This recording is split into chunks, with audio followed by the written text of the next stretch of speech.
the defaulting to speed is for many reasons. One is that, especially when you're interacting with others, right? Whether it's like in soft writing code, whether it's with partners, getting feedback on a product, all of those things, the speed helps you get more feedback, right? So the merchant replying to us would happen faster because we emailed faster.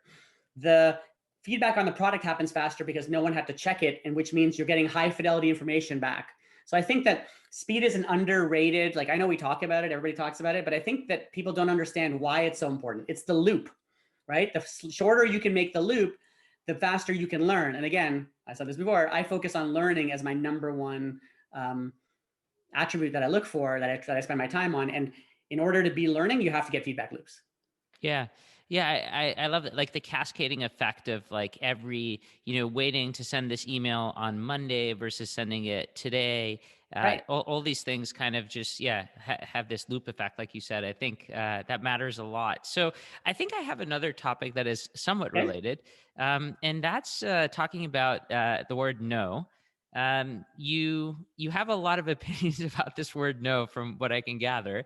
And, one of the things that you caution is that, no is like a bullet, and you should use the word no very wisely, and not make a habit of it. Like, tell us about that. What should we know about the word no? Yeah. So the way I've been thinking about this is that as leaders, you are expected to like have a few bullets per year where you go in and you actually say, you know what, I'm going to step in and make the call on something.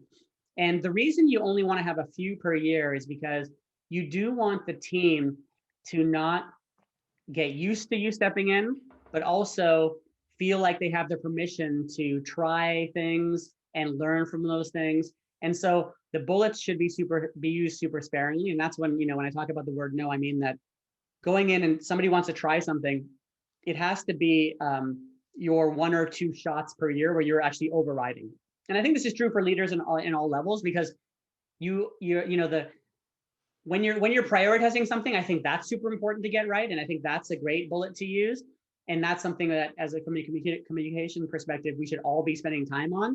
But all of the cascading decisions, like it's called like a choice cascade. People make choices at different levels. Those choices, if they're not one-way doors most of the time, and they're not, the team should be able to handle it and learn from that. In many cases, they'll do a better job because you're not in there, because they have better context and they're closer. But there are times when you do have a very strong opinion or have context because you're looking at something else that they may not be seeing, in which case you want to interject.